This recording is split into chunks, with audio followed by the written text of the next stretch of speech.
Muy buenas tardes, hoy es viernes 16 de febrero del 2024. Esta es la reunión semanal, el informe semanal del Movimiento La Ruchista. Mi nombre es Dennis Small. Esta semana que viene y quizás la que sigue, estas 2, 3 semanas van a ser realmente decisivas. Estamos en una encrucijada donde la existencia futura de la población de Palestina está en entredicho y la situación de paz o guerra mundial también. La situación en Gaza, en particular en la ciudad sureña de Rafah, está al borde de un genocidio total. Como ustedes saben, la gran mayoría de la población de Gaza ha sido empujada, arrinconada por los israelíes en la ciudad de Gaza, perdón, de Rafah en Gaza. Hay aproximadamente 1.400.000 palestinos ahí. La ciudad es para 1/4 de millón nada más. Tiene 5 veces la cantidad de lo que normalmente tiene, la mitad de ellos niños, y casi todos sin hogar, sin donde vivir. Y en estas condiciones, Netanyahu, Israel están amenazando con entrar, y creo que lo están diciendo en serio, si pueden hacerlo, si se les deja hacerlo. Y Netanyahu dijo un par de veces, esta semana vamos a hacerlo, no vamos a parar ahí.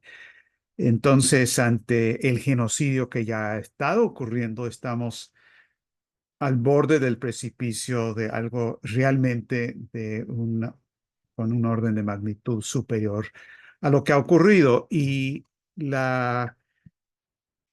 lo que ha hecho Sudáfrica en particular ha sido de gran importancia internacional, porque además de la resolución sudafricana, la demanda interpuesta en la Corte Internacional de Justicia, que fue aprobada por la Corte el 26 de enero, hablando de que hay un genocidio plausible, que es plausible que exista un genocidio en estos momentos en Gaza, y que por lo tanto la Corte Internacional de Justicia exige que todas las partes, es decir, Israel en particular, deje de hacer cualquier cosa que pueda aportar a ese genocidio, y que todos los países del mundo se ven obligados, porque las decisiones de la Corte Internacional de Justicia sí son vinculantes, sí son obligatorios, a que no ayuden a Israel con armamentos y de otra manera a seguir adelante con este genocidio. Ante esto, no solamente no han parado los israelíes, no ha parado Estados Unidos de fomentarlo, no solamente tolerarlo, sino fomentarlo, no ha parado el Reino Unido de fomentarlo, sino que esto está creciendo, el peligro ha crecido. Y por lo tanto, Sudáfrica presentó lo que ellos llaman una solicitud urgente de medidas adicionales a la Corte Internacional de Justicia para detener el inminente genocidio en Rafah. Esto lo hicieron el 12 de febrero, hace unos cuantos días, y la argumentación de este documento de 2 cuartillas es realmente muy importante. Les recomiendo leerlo en su totalidad. Son 2 páginas con una tercera página de notas de documentación. Lo que dicen es que en Rafa hay 1.400.000 personas, aproximadamente la mitad de ellos son niños. Dicen, citando al secretario general de la ONU y a otros, que está por ocurrir un nuevo genocidio. La relatora especial sobre la situación de los derechos humanos en los territorios palestinos de la ONU dice que el riesgo de una masacre de escala sin precedentes se cierne sobre el horizonte.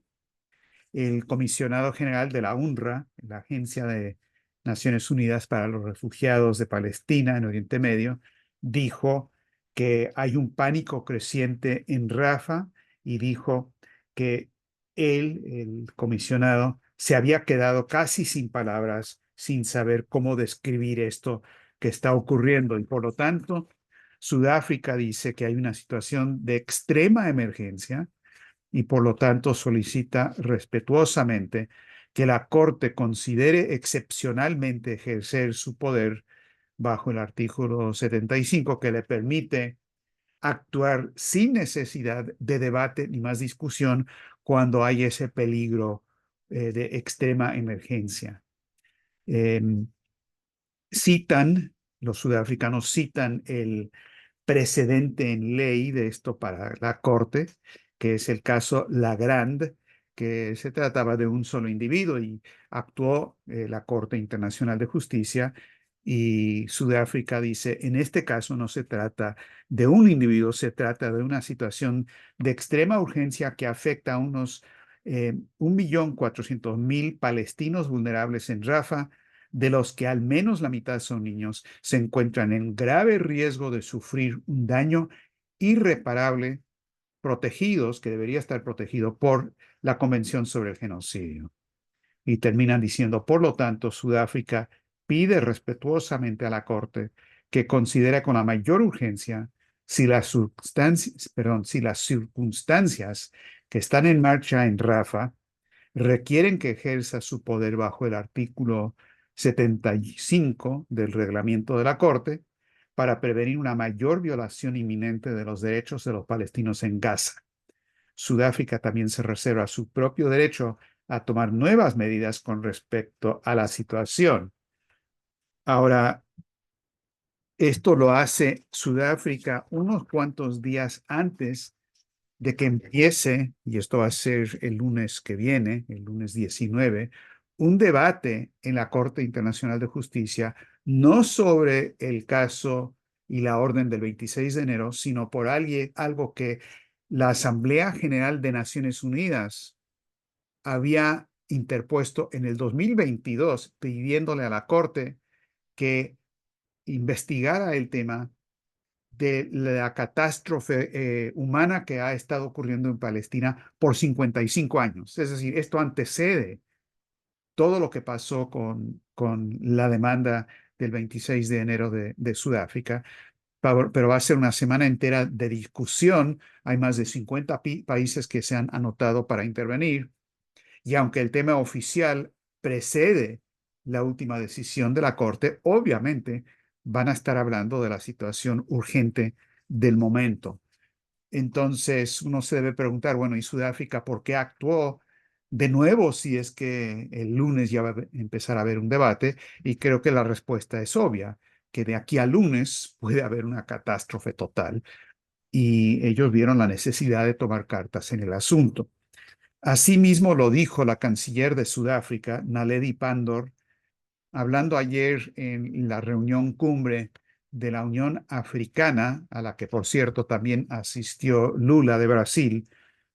Pandor dijo ahí que estamos, dijo, horrorizados por lo que está ocurriendo y sigue ocurriendo a la población de Gaza, Cisjordania y ahora Rafah.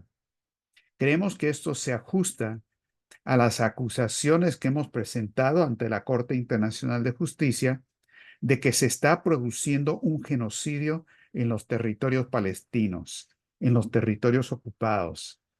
Está claro que las acciones del gobierno israelí demuestran que lo que hemos dicho es realmente exacto.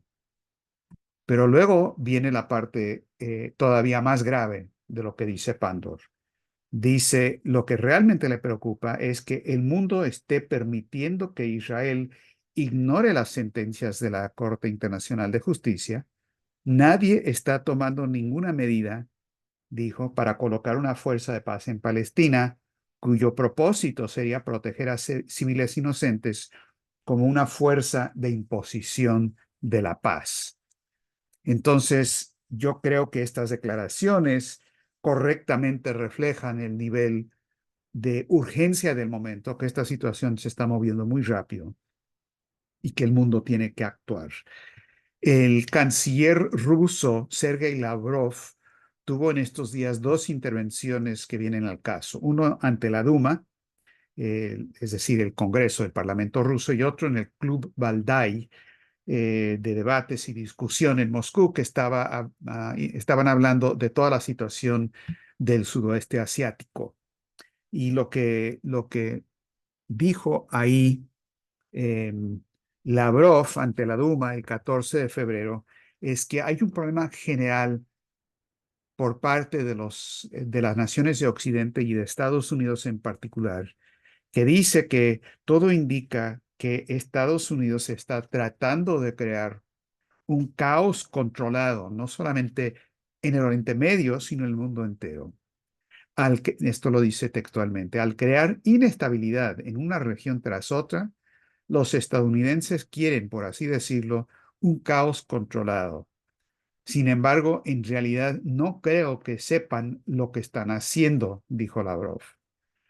Ahora, este planteamiento nos recuerda exactamente lo que Putin le dijo a Tucker Carlson la semana pasada cuando habló de que parece que no hay nadie con quien dialogar en Washington, que todo Occidente está realizando, llevando a cabo una política donde ellos mismos se están pegando un tiro y parece que no saben el resultado de lo que ellos mismos están haciendo. Ahora, claro, sí saben, pero la urgencia de la propia crisis económica y financiera que el sistema del transatlántico está viviendo, los está obligando a llevar adelante las políticas que estamos viendo, a pesar de que el tiro les está saliendo de la culata en casi todos los ámbitos estratégicos internacionales.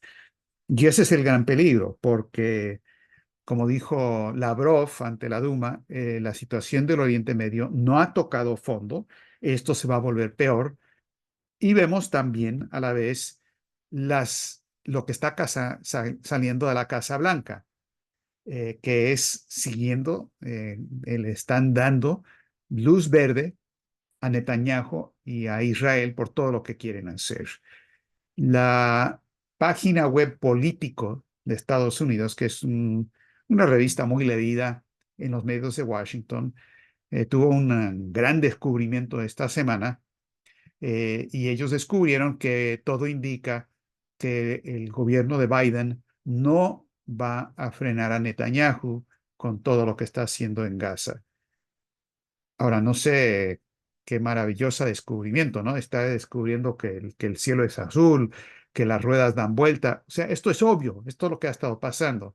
Político, lo descubre en base a tres fuentes no identificadas que le dicen que sí, en efecto, Biden no va a hacer nada, va a seguir diciéndoles pórtense bien, cuando entren a Rafa, pórtense bien, no se porten mal, pero tienen todo el derecho del mundo a hacer lo que se les pegue la gran gana.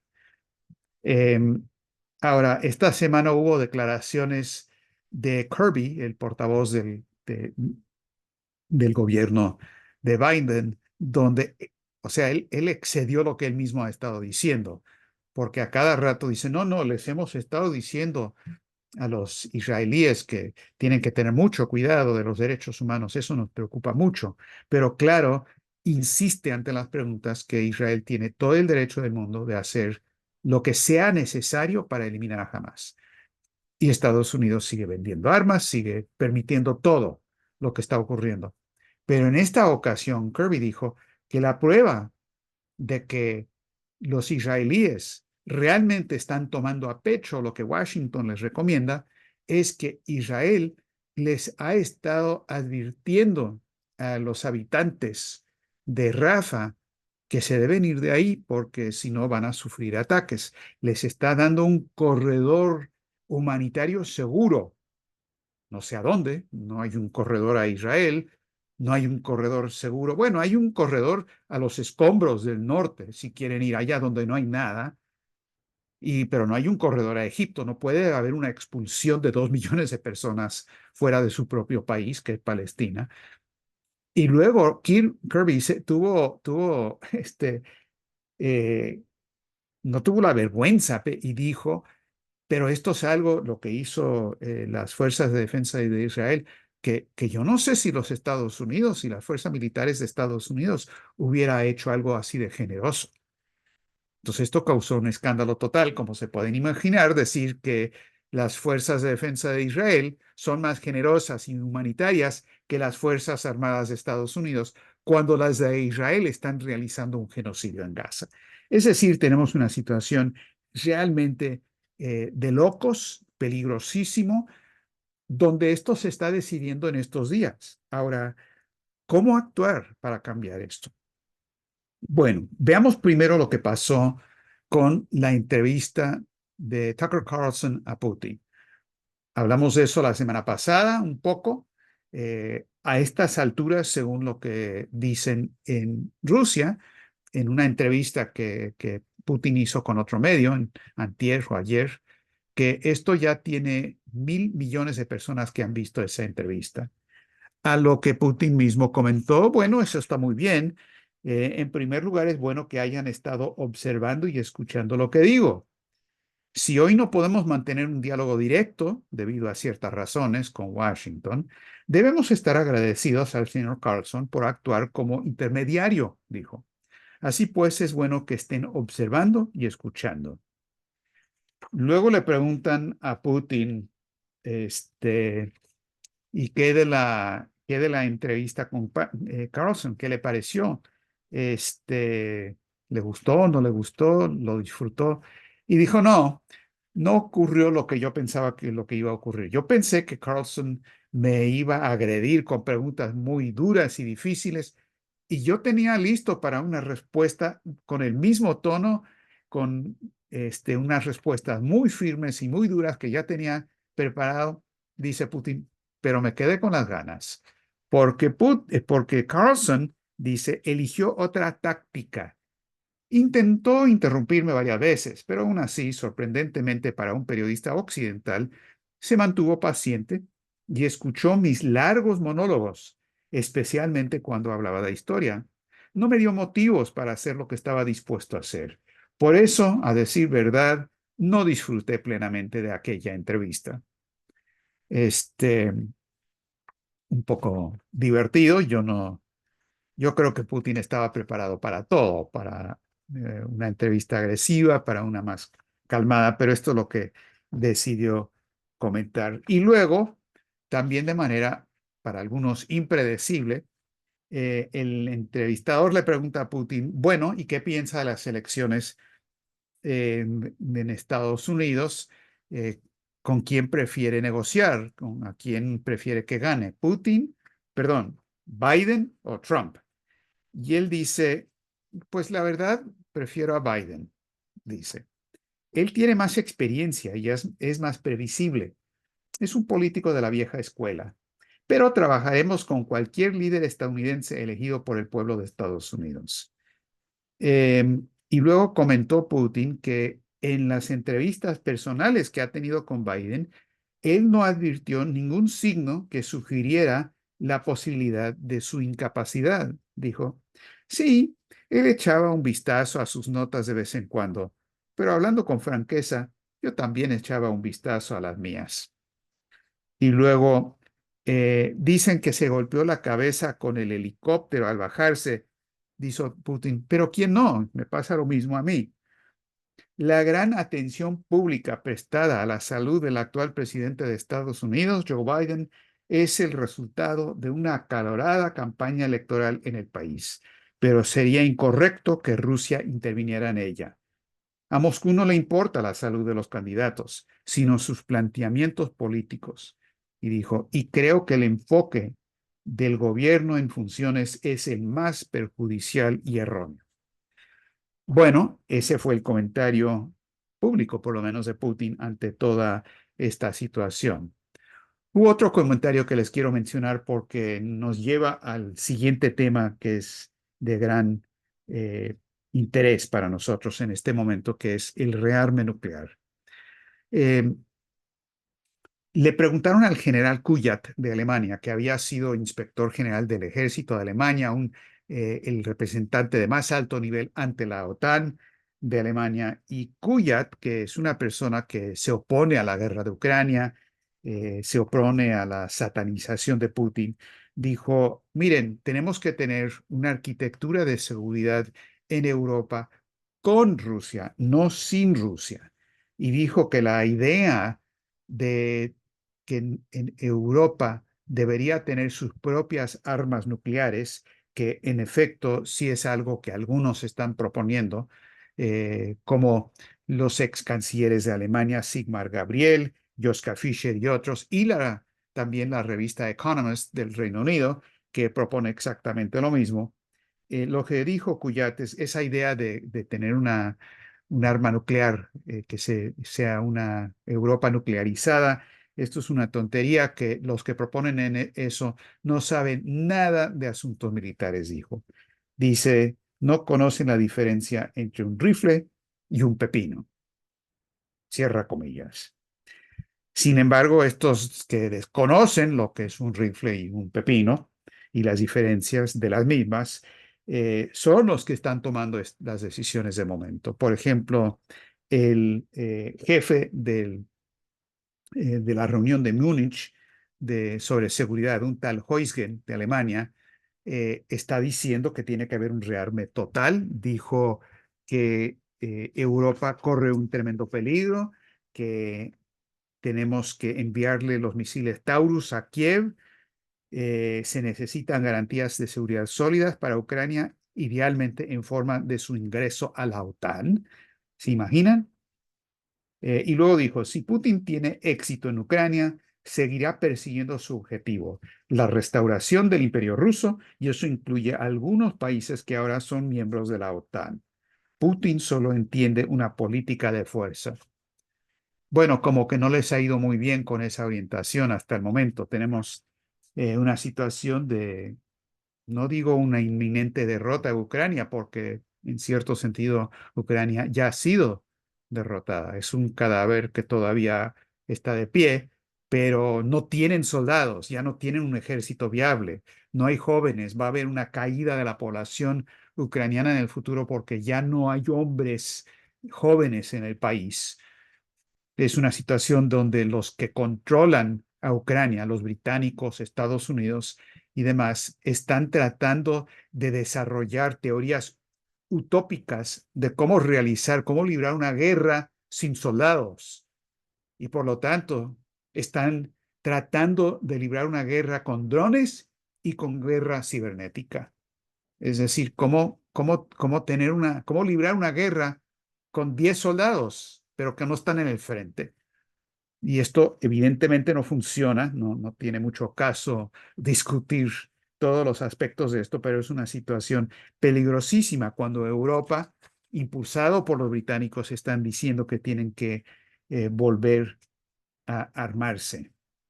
Eh, y los remito de nuevo al Economist, que es el que ha hablado de esto con más insistencia. Ahora, entonces, ante este cuadro urgente que pareciera en cierto sentido desolador, ¿cuál es la entrada? ¿Cómo buscamos la paz? ¿Cómo lo logramos si todo lo que se ha hecho hasta el momento aparentemente no ha funcionado? La clave aquí está en lo que Cuyat, el general Cuyat, insinuó, no lo dijo explícitamente, pero al plantear que se requiere un acuerdo de seguridad con Rusia, lo que él estaba diciendo es un punto que debería ser obvio. Se requieren acuerdos de paz y de seguridad, no con los países amigos, sí sino con los países que hoy día son enemigos. Para eso se requiere, o que son los contrincantes. Tiene que haber algo entre Israel y Palestina, entre Egipto y Turquía, como ya está ocurriendo con la visita de Erdogan a Egipto. Ahora, la base de tales acuerdos entre países que ahora pareciera que son enemigos o lo son, es que se tiene que desarrollar una idea de un futuro, una visión de un futuro donde ambas partes se pueden desarrollar y lograr el desarrollo y la paz. Y de ahí la importancia eh, fundamental del documental que acabamos de presentar sobre el plan Oasis de Lyndon LaRouche, que es un video de 14 minutos que ya está doblado del inglés al español, francés, alemán, italiano, danés, árabe y no sé cuántos idiomas más, para circulación masiva, que presenta el plan que LaRouche desarrolló allá en 1975 de cómo es necesario desarrollar lo que ahora es un desierto, que se requiere agua para ambas partes y que eso requiere un gran desarrollo de canales del mar Mediterráneo al mar Muerto, este, y de ahí al Mar Rojo, y desalinización de agua utilizando plantas nucleoeléctricas, núplex, para generar la electricidad y el calor necesario para desalar el agua para que florezca el desierto y que esto está en el interés tanto de árabes como israelíes. Es una paz de Westfalia, es un acuerdo que en el caso de Westfalia hubo entre protestantes y católicos, enemigos a la muerte en ese momento. Y eso es exactamente la orientación que se requiere hoy día. Se requiere, como Helga Sepp LaRouche planteó hoy en la discusión de la Coalición Internacional por la Paz, se requiere una visión del futuro. Es que lo que se requiere tiene que ir más allá de los 5 sentidos del hombre. Los 5 sentidos no bastan. Vista, audición, olfato, gusto, táctico. La solución está en el sexto sentido, aunque no es un sentido, que es la visión. No confundir eso con la vista. No es la visión de los ojos, es la visión de la mente. Es el concepto de un futuro diferente, algo que en efecto distingue al hombre de todas las otras especies animales. Los animales no tienen una visión del futuro en el sentido de tener un concepto que ellos mismos actúan por crear, que es lo que hace el hombre. Otra palabra para este poder único del hombre, que es lo que tenemos que acoplar a la situación urgente en este momento, es la idea de tener un sueño, como lo dijo Martin Luther King. Acuérdense de lo que dijo Martin Luther King en su famosísimo discurso que yo tengo un sueño. Entre otras cosas, dijo, busqué esta cita para podérselas leer, dijo, y piensen en Israel y Palestina al escuchar esto. Martin Luther King dijo, yo tengo el sueño de que un día en las coloradas colonias de Georgia, los hijos de los ex esclavos y los hijos de los ex propietarios de esclavos serán capaces de sentarse juntos en la mesa de la hermandad. Yo tengo el sueño de que un día, incluso en el estado de Mississippi, un estado desierto, sofocado por el calor de la injusticia y la opresión, será transformado en un oasis de libertad y justicia. Ahora, la intervención de Martin Luther King en el movimiento de derechos civiles no fue simplemente una intervención táctica de ofrecer ideas de cómo realizar una marcha, no es la táctica de protestas defensivas, no violentas, no es la táctica de cómo dar un discurso, es que presentó una visión. Él fortaleció a la población negra y la blanca de Estados Unidos para que se superaran a sí mismos, para tener un concepto de un mejor futuro posible. Y escucharon en las palabras de Martin Luther King una manera de despertar dentro de ellos mismos y de los prójimos ese poder que nos distingue exclusivamente a nosotros los seres humanos de las especies inferiores. No es simplemente que haya dado un discurso muy bueno y muy poderoso, lo hizo. Y no es simplemente que Lyndon LaRouche a presentar el plan Oasis o nosotros hacer eso hoy o Helga Sepp LaRouche al hablar de la visión que tenemos que tener para el Oriente Medio, sea un plan concreto que pueda funcionar. Lo es un plan económico que funciona, pero lo más importante es que cambia el concepto de identidad de la persona que lo toma a pecho, para que, por lo menos por un instante, dejen de considerarse como palestinos que tienen que matar a los israelíes si no los van a matar a ellos, o como israelíes que tienen que matar a los palestinos si no los van a matar a ellos, o como protestantes con los católicos, o como musulmanes con los cristianos, o judíos con los cristianos, etcétera, etcétera, eh, sino que se consideran como una sola humanidad.